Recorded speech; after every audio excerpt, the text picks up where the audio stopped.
Televidentes, oyentes, bienvenidos a Entre Valientes con Adriana Bustos. Hoy una historia maravillosa que sin duda alguna nos va a inspirar a ser valientes. Juan Manuel Correal, mejor conocido como Papuchis. Te agradezco que no dijiste alias. No, alias no se me suena como muy popular, ¿no? Aunque también es alias Papuchis. ¿De qué frente? No, por ahí no. Conocido en el mundo de la farándula, carajo, del no. espectáculo, como Farándula. Papuchis. Pero ¿cómo te gusta que te diga más? No, Juan Papuchis, Juan Manuel. Bueno, Juanma, Todas las anteriores, Juanma. ¿cómo estás? Bienvenido a Entre Valientes. Qué lindo estar aquí conversando contigo. Cuando recibí la llamada dije, bueno, esto es para valientes, vamos a ver de qué se trata. Bueno, espero que estés preparado para inspirar a muchas personas a ser valientes. Claro que eso lo sabemos, que te has dedicado precisamente a inspirar a muchos, Juan, en medio de esa labor como comunicador que conocimos en algún momento de tu vida. Pues la vida nos va marcando pasos, nos va marcando el paso, ¿no? Esta vida no es poco a poco, sino paso a paso. Uh-huh. Y esos pasos que uno tiene que dar adelante, y por darlos adelante, pues deja cosas atrás que ya fueron. Y como fueron maravillosas y hicieron parte de nuestra vida y de nuestra historia, pero uno da pasos y son hacia adelante, ¿no? Y la vida me puso en este nuevo rol o en este nuevo oficio o en este nuevo servicio, haciendo lo mismo que hacía para diferentes personas y con otro lenguaje. Creo que es como... Hablemos primero de esos inicios. ¿Cuál era el sueño de Juan Manuel Correal hace cuántos años? ¿15, 20? Pues si vamos a hablar de rayos... ¿O no hablamos de años? 34, pues. ¡Wow! ¿Cuáles eran esos sueños? ¿O qué te planteabas en aquel momento de tu vida? Cuando llega la radio a mi vida, en realidad... estamos hablando de 1988, es decir, ya hace 36 años casi. No, pero no te pasan los años. No, pero no es la edad que uno tiene, sino la jeta que pone, recuerdes, ¿no? Muy bien. Pongamos buena... Entonces, mira, la radio llega, Adri, de forma repentina. Yo no la estaba buscando, aunque si yo me pongo a hacer cuentas, de niño, en mi infancia, acompañaba a mi abuela a hacer radio cultural en Cúcuta. Uh-huh. Entonces yo pisé la cabina de radio desde muy niño, a hacer poesía infantil y demás. Y luego en el colegio en Cúcuta, en el seminario, que se llamaba así Seminario Menor, yo me inventé una cabina de cristal.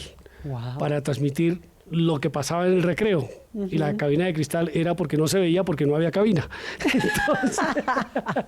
Entonces, yo me la estaba imaginando diferente. No, claro, no.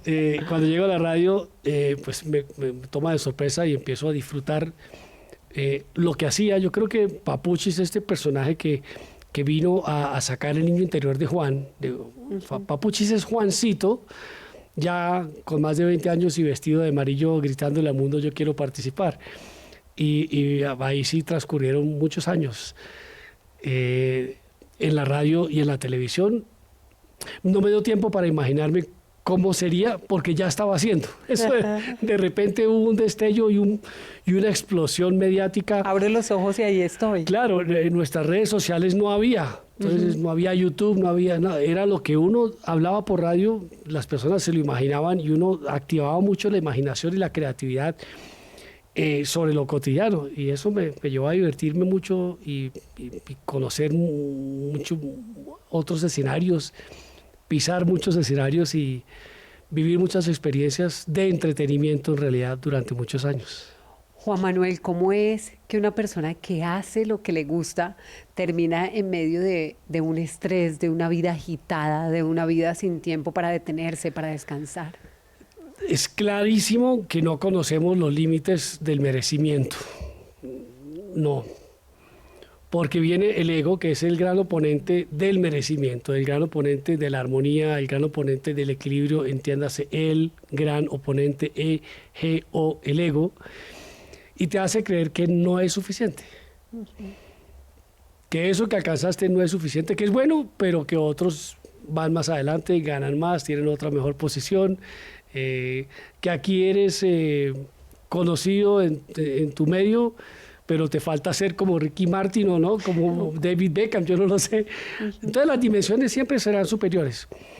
Y uno deja de disfrutar lo que tiene para, creo que, sufrir por lo que no tiene o por lo que cree que le hace falta. Y ese es el estrés. El estrés es silencioso, es una suma de preocupación, angustia y ansiedad, estrés. Pero eso en el comienzo no se ve. No se nota. No se nota porque tú estás disfrutando la nueva melodía del mundo mágico de la diversión, el entretenimiento.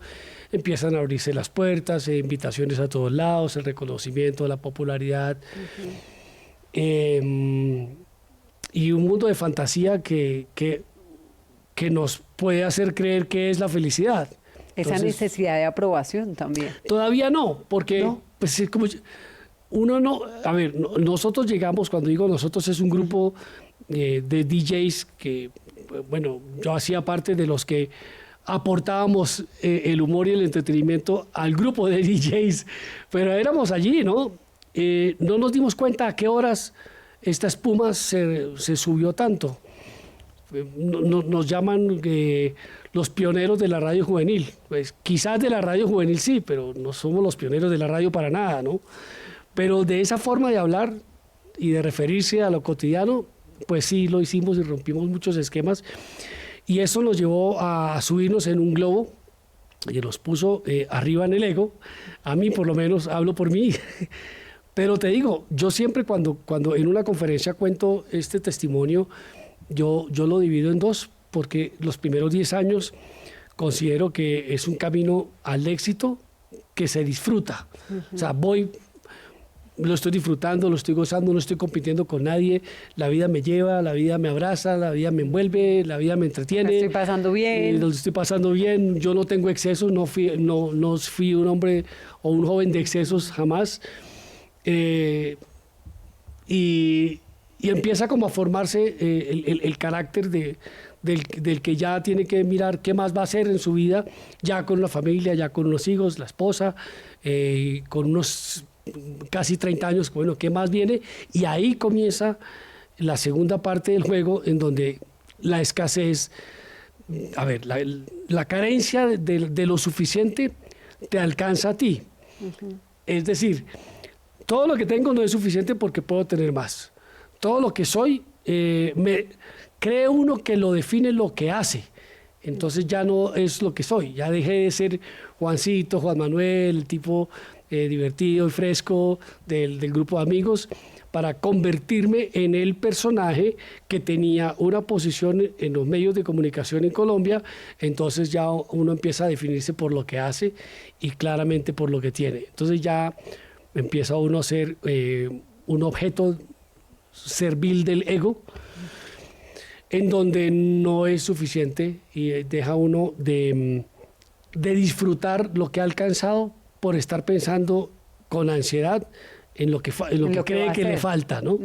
Y ahí es la segunda parte en donde te respondo diciendo pilas con el estrés, que es silencioso, y si tú no estás bien conectado, si tú no tienes las áreas de la vida en equilibrio, que son la espiritual, que te da salud, con salud puedes ir a servir a través de tu trabajo, a servirle al mundo, no a tus bolsillos, y el área personal, que son tus relaciones. Si no hay equilibrio allí,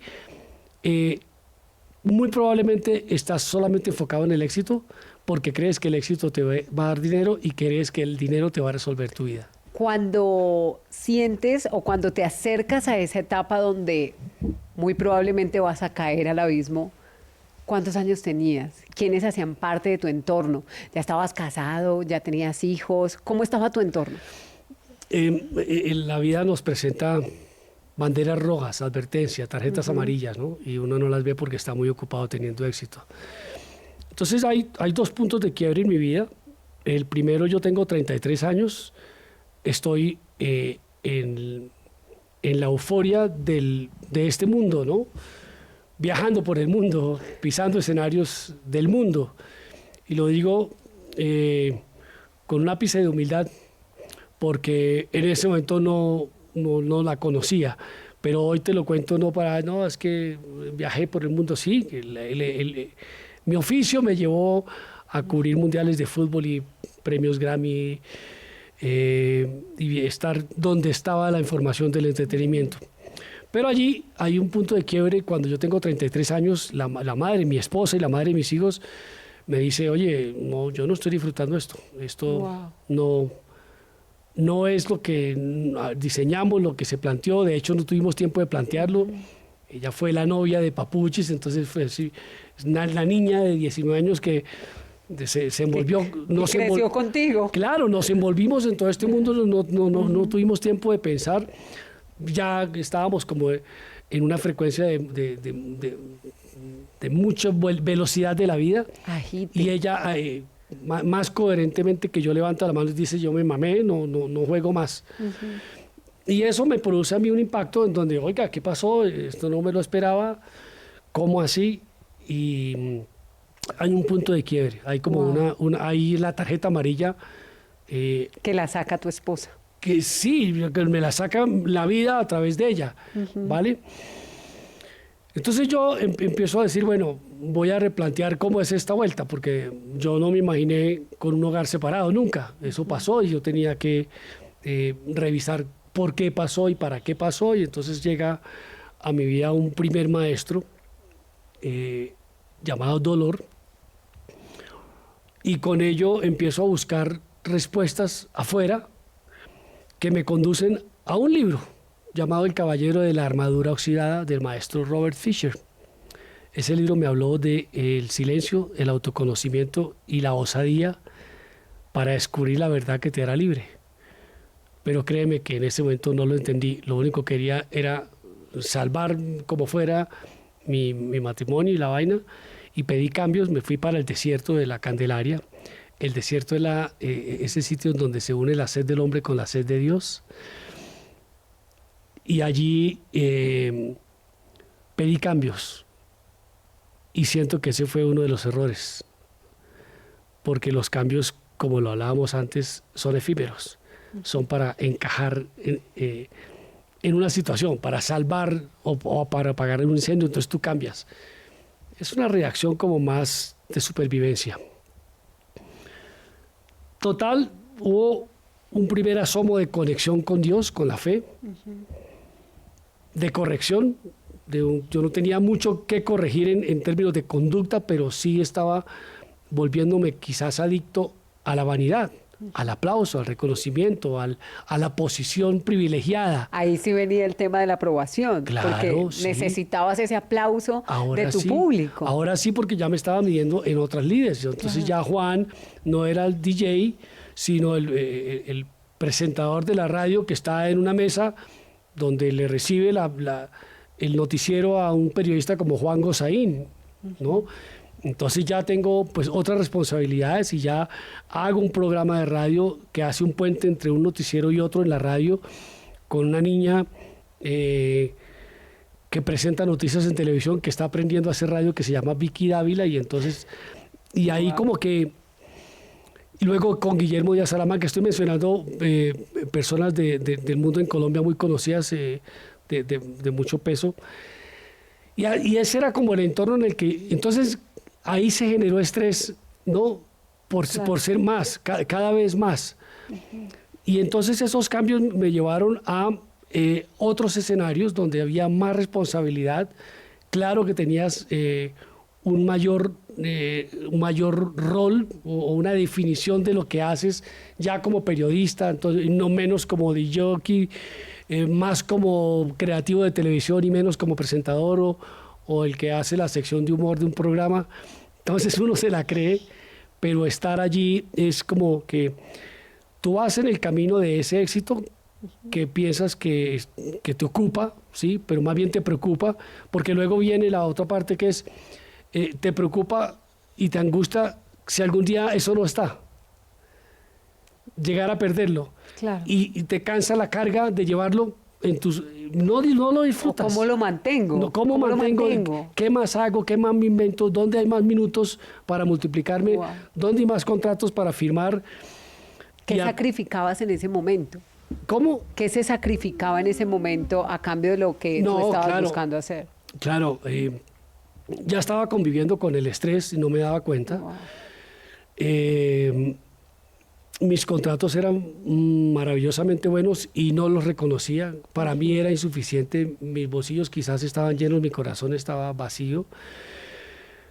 Ese intento de salvar nuestro hogar pues fue un bonito intento, pero no me daba tiempo para dedicarme a la verdadera restauración. Estaba muy ocupado sosteniendo esa carga y demás. También la vida empieza a presentarte pruebas. Mi padre con cáncer, mi papá éramos muy cercanos, mi papá y yo. Era un tipo muy joven que nos sorprendió con ese tema y nos dolió a todos, pero especialmente a mí. Entonces yo también me pongo cargas encima. Y ahí sí entonces es esa segunda parte, la segunda advertencia, que ya la tarjeta amarilla se volvió roja y me sacan del partido con un accidente cerebrovascular, un derrame cerebral, que es el punto de quiebre definitivo a mis 42 años. Para yo decir, bueno, aquí ya, pitazo, no fue final porque no me morí, ¿no? Pero tenías que cambiar. Pero ahí sí cosas. yo sentí que el director técnico me sacó del juego. ¿Cómo viviste ese día que tuviste ese accidente? Ese día era un 7 de marzo del año 2009. Yo terminé el programa de la radio y me fui para el aeropuerto. Viajé a Cúcuta porque yo viajaba casi todos los fines de semana a ver cómo estaba mi papá y qué más podíamos hacer y demás.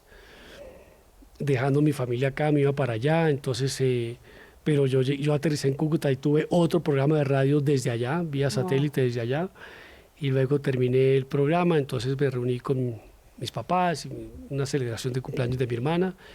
Nos tomamos unos whiskies y me fui a dormir trasnochado y con unos whiskies encima, ¿no? Y a mí me salvó una reunión a la que me invitaron para ocuparme más. Es decir, con todo lo que yo estaba cargando en ese momento de responsabilidades y demás, y me habían llamado para que me hiciera cargo, así fuera desde Bogotá, y me ponían tiquetes para ir, lo cual a mí me servía, porque si me van a dar tiquetes en Cúcuta para ir todos los fines de semana a manejar un canal local, entonces a mí me sirve porque con eso voy a poder visitar a mis padres y no gasto dinero yo. Pero era una responsabilidad más. Entonces era una invitación de un empresario de Cúcuta y el gerente del canal, que era un periodista, me invitaron a una reunión para que yo me hiciera cargo del canal y el periodista pudiera asumir la carrera hacia la alcaldía de Cúcuta, lo cual se hizo y se finiquitó y se logró. Hoy hablamos de don Amari Ramírez como un exalcalde de Cúcuta y Víctor Carrillo como el empresario que me invitó a manejar el canal.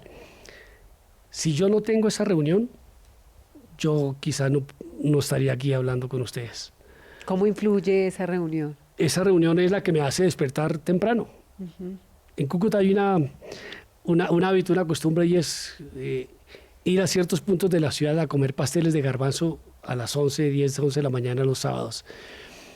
Y es muy probable que la gente se reúna para hablar cosas de política y de la sociedad y negocios así, de manera fresca. Cúcuta es una ciudad muy fresca, a pesar de lo caliente que es. Si yo no tengo esa reunión, quizá me quedo plácidamente dormido en el aire acondicionado de la casa de mis papás y no me levanto y el trombo hace más desastres. Entonces Dios te habla todo el tiempo, el asunto no es a quién le habla, sino a quién le escucha, pero ya me levanté mal. ¿Qué sentiste cuando te levantaste? Yo tenía un dolor de cabeza tremendo, estaba muy mareado, no coordinaba las cosas. Mi mamá me preguntó si yo desayunaba y le quise contestar que tranquila, que iba a comer pasteles y no salieron las palabras, entonces le hablé como raro. Así me fui a la reunión, muy silencioso en esa camioneta. ¿Qué hubo, Correal? ¿Pero qué pasa que no habla? Y yo trataba de hablar y yo sabía que estaba pasando algo. Definitivamente pues fue muy evidente que pues no estaba bien y me llevaron a la clínica y me salvó también que estaba en Cúcuta, donde todo es cerca y la gente se conoce y mi padre hizo unas llamadas de alerta y bueno, todo fue rápido y identificaron la isquemia cerebral transitoria, un anticoagulante, una dosis para calmarme, pues, un Xanax, yo no sé qué me dieron para bajar el estrés y inducirme a un estado de relajación profundo para que no se repitiera el episodio, para calmar el estrés. Ahí es donde siento que fue donde escuché la voz de Dios y ahí siento yo que mi vida es en un antes y un después. Se partió en dos, Sí. dos capítulos completamente diferentes. Sí. Uno, llevado por ese deseo de ser exitoso, de tener reconocimiento, lo que llamamos fama. Y el otro capítulo, un capítulo lleno de enseñanzas, de mirar para atrás y qué puedo aprender, qué puedo cambiar y qué puedo restaurar además en mi vida. Hay que aclarar que la fama nunca fue un objetivo en mi vida. Yo de hecho considero que Llegó. Ni fui ni soy famoso. No, pero sí. No, Sí. yo creo que no era mi sueño. Pero no era tu sueño, pero lo lograste. Pero sí, pero ya estando allí en el juego ya uno se envuelve, ¿no? Y se la cree. Entonces, claro, sí. pero lo logré. O sea, llegaste a la fama, Sí. la tocaste porque la gente te reconocía, te quería, te queremos Gracias. todavía. Entonces yo sí creo que hay que decir, ahora, una cosa es el querer la fama, el tal vez alcanzarla, y lo otro es qué haces con la fama. Sí, me encanta ese tema porque yo hago una exposición en una de mis conferencias acerca de la definición del éxito y la diferencia con la fama.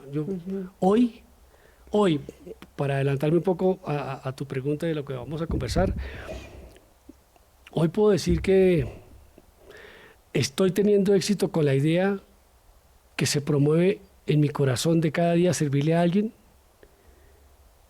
Y no sé si sean miles o millones o uno, pero si a ese uno le puedo tocar el corazón hoy con una palabra, yo tengo éxito. Y eso no me hace famoso. Wow. Entonces, punto aparte. Así es. Aquí está Juan Manuel Correal compartiéndonos, papuchis, contándonos su historia de vida. ¿Cómo sale de esa clínica Juan Manuel? Aturdido y abrumado. Yo salgo de esa clínica norte, se llama Clínica Norte de Cúcuta.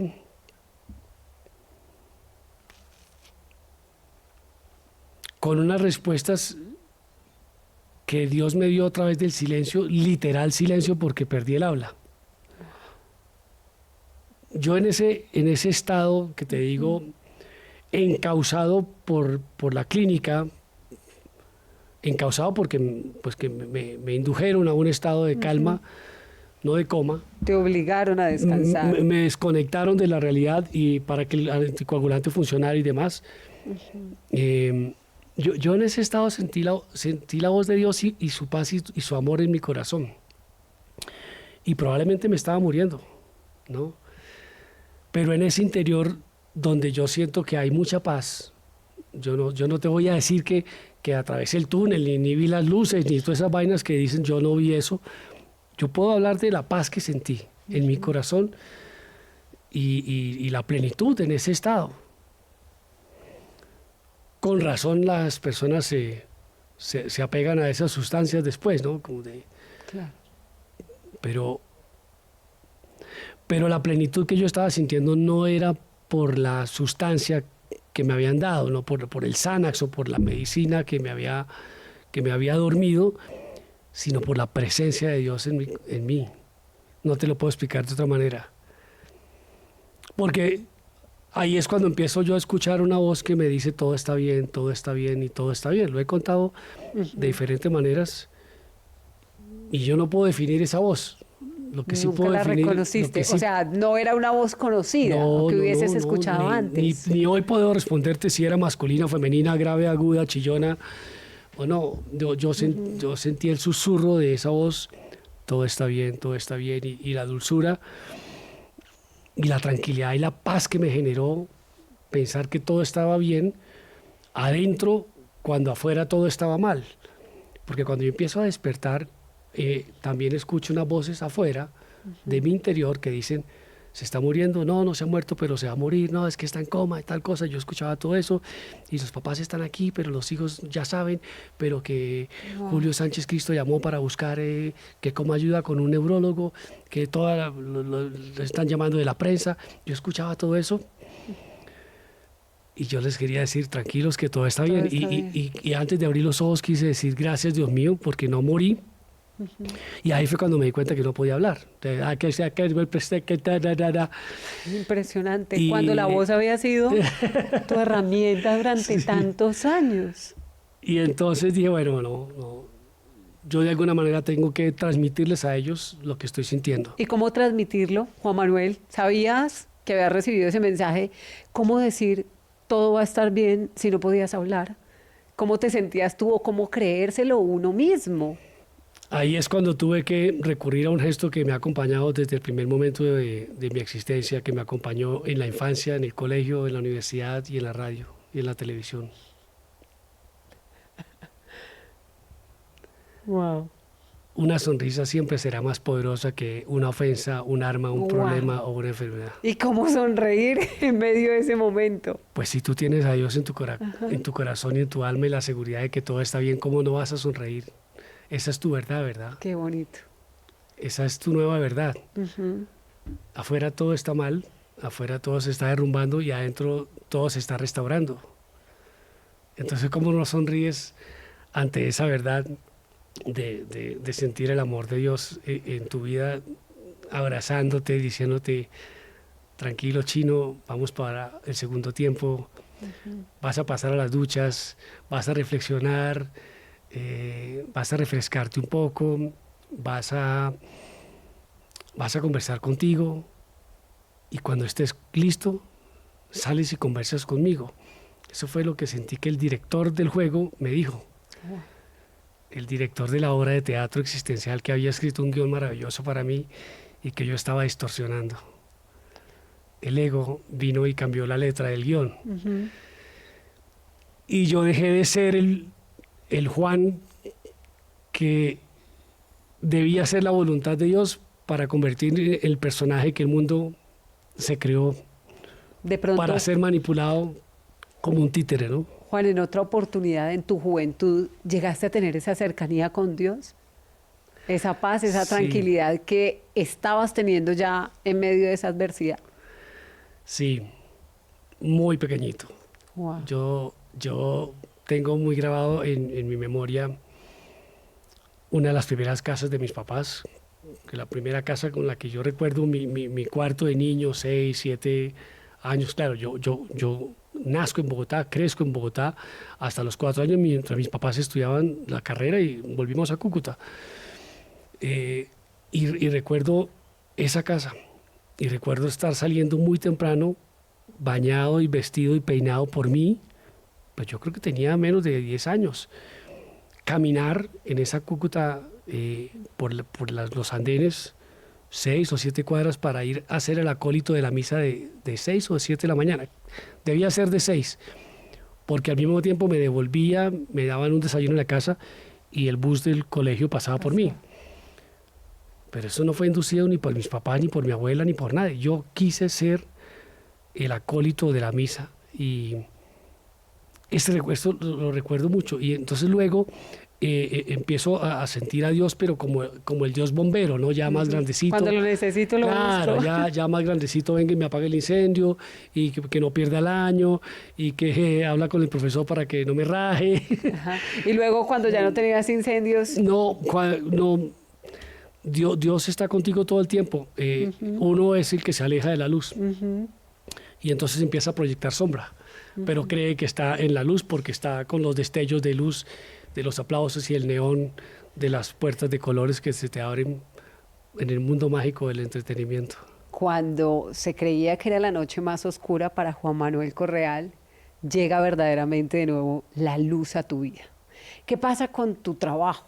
¿Qué pasa con lo que habías cosechado hasta ese momento, con esas reuniones pendientes, con esos programas por hacer que tenías en medio de la situación que estabas viviendo? Ahí viene una época de hay que sobrevivir, hay que subsistir, hay que salir de aquí. En un comienzo, en realidad, me sentía como un cangrejo en el balde queriendo salir a flote, ¿no? Salir de esa encrucijada de pensamientos, sentimientos, emociones, tristeza, frustración, todo eso que me envolvía. Y yo oré más, medité más, busqué más a Dios. En esa parte de mi vida, mucha religión, mucha misa, algo que, mejor dicho, sáqueme de aquí. Pero la realidad era que no podía hablar, y la realidad era que, si bien ya había perdido la esencia del niño, la esencia de Juan Manuel, porque me había convertido en un personaje para el mundo, ¿no? Había perdido la tranquilidad, la paz interior, la confianza, hasta la alegría, porque pues, uno cuando vive preocupado no vive, sobrevive. Y a todas estas, pues ya lo que faltaba era lo que estaba pasando, perder la salud. Y perdiendo la salud, perdí el habla, y perdiendo el habla, perdí el trabajo porque era locutor. Claro. Yo no conozco emisoras donde contraten mimos, no sé si en Tropicana hay un programa de mimos y yo levanto la mano, ¿no? Entonces lo que vino fue un colapso. Yo le llamo a eso hoy, de verdad, en ese momento no puedo decir que lo disfruté. Hoy, 15 años después, puedo decir que es el gran soplo de amor de Dios que sentí en mi vida, y tenía que ser así, y tenía que pasar, y tenía que llevarse muchas cosas de mi vida para que fuera mismo Dios quien recogiera 2 o 3, 4 y las pusiera sobre la mesa, y de manera simple volviera a empezar. En tu entorno, tus amigos, tus compañeros de trabajo, tus jefes, ¿qué pasaba en ese entorno? En realidad puedo decir que fui afortunado de tener gente. Ahí, el otro día encontré un cuaderno donde anotaba muchas cosas, porque como no podía hablar, yo anotaba muchas cosas. Y tenía cierto temor a que el neurólogo me dijo, mira si se te están olvidando las cosas. Entonces yo anotaba mucho, y encontré hace poco un cuaderno con una lista. En la parte de atrás del cuaderno había una lista como de 4 páginas de personas, y luego recuerdo que esa lista eran las personas que me escribieron correos, o que me llamaron a la casa o al celular, o que me dejaron mensajes, o que se manifestaron. Pero era infinidad de personas conocidas, y las que no conocía, no, porque no las tenía anotado allí porque no las conocía. Hoy en día todavía me encuentro personas en la calle que me dicen, ¿cómo me alegra su vida? Yo oré por usted cuando le pasó esto. Wow, qué bonito. Carajo, me estremece. Ahí se me estremece mucho mi alma, porque fui rodeado por mi familia, por mis hijos, claramente, por mis padres, mi esposa en ese entonces. La familia, los amigos estuvieron todos allí. De verdad no puedo decir que me dejaron tirado, ¿no? La radio se portó maravillosamente, la televisión también, pero había una realidad, y era que el mundo seguía y Juan estaba en una pausa. ¿Cuánto dura esa pausa? Esa pausa dura como un año, yo le llamo el año maestro. Wow. Entre el 2009 y el 2010 empiezo a recuperar el habla paso a paso, poco a poco. Ocurre un milagro, claramente fue un milagro, eso sí lo puedo definir. ¿Cómo se da ese milagro? Yo sentí algo maravilloso. Un día yo iba saliendo de Bogotá, quería estar solo, salí muy confundido, porque la terapeuta me hizo ver que era una realidad que no iba a volver a hablar bien. Yo hablaba tartamudo, se me truncaban las vocales, patinaba, ¿no? Entonces eso me llevó a confrontar, y mi papá también en esos días nos dijo, no, el cáncer de su papá está muy avanzado. Entonces dije, no, pues esto es una mierda, ¿no? De verdad, toda mi ilusión se me vino al piso, y me salí muy confundido, y hablé con Dios, lo confronté con amor esa realidad. Le digo, bueno, entonces, pues, ¿para qué me salvó? ¿Para qué sirvo ahora si no puedo hablar?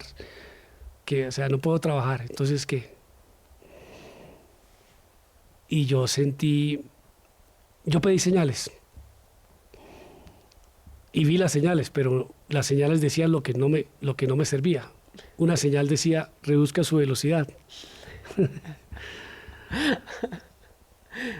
Y otra Y señal en realidad era lo que necesitabas. y otra señal fue que volví a escuchar esa voz, todo está bien. Y yo iba precipitadamente por un camino aquí en Colombia llamado Mondoñedo. Recuerdo mucho el perfume de ese lugar. Es donde arrojan las basuras. Todos. Y yo iba a alta velocidad, como gritando de desespero. Y tuve que frenar en seco y el bus por el que tuve que frenar en seco tenía en el panorámico trasero una imagen de Jesús sonriendo.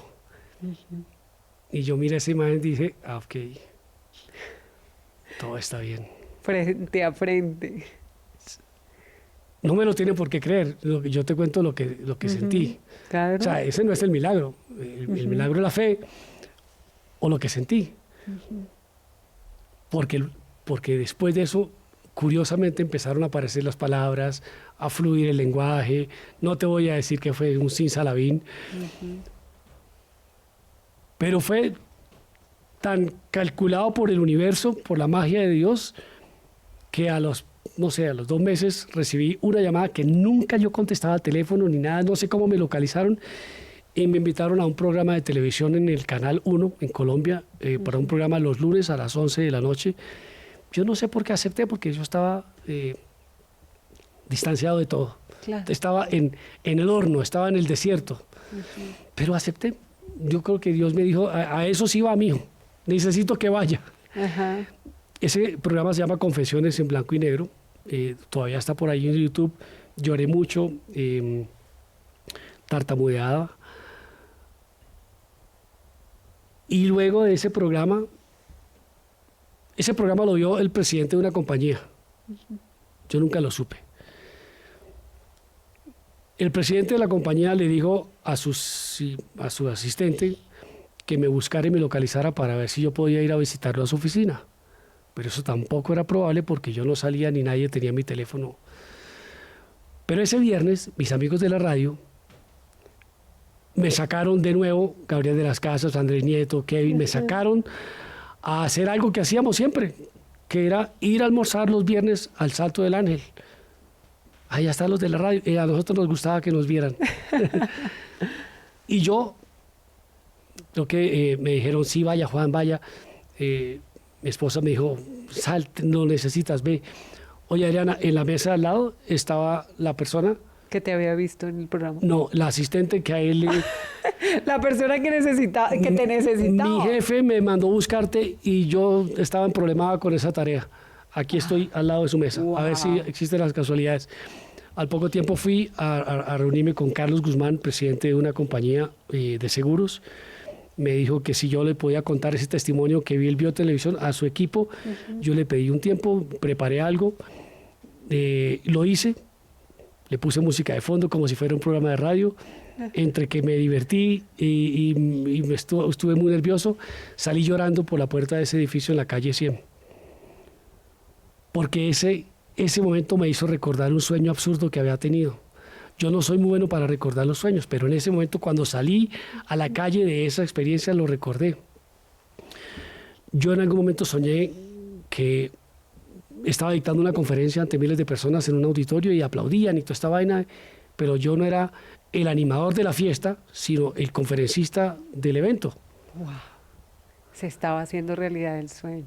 No, era un sueño que yo hasta el momento no recordaba y en ese momento lo recordé. Wow. Quizás había sido muy reciente. Dije, ¿y si esto es lo que Dios quiere que yo haga? Si esta es su voluntad, una conferencia. Entonces empecé a escribir, empecé a investigar acerca de la felicidad laboral, lo que sucede en el cerebro con el estrés, el liderazgo consciente. Empecé a estudiar y reunir unos conceptos y empecé el camino y el Señor de la mano me llevó a muchos rincones de Colombia. Llevo 14 años de estos 15 llevando un mensaje. Luego, pues al día de hoy, si tú me preguntas si soy periodista o presentador o locutor, ¿qué eres? Yo soy mensajero. Wow. Porque si yo llevo un mensaje a través de una conferencia, ¿yo qué soy? Ese es el para qué. ¿Qué te dice la gente cuando te ve en las conferencias? No, muy bonito. De verdad que sí. Si hay algo que yo no le pido cosas a Dios, yo solo le pido que me escuche porque quiero darle gracias.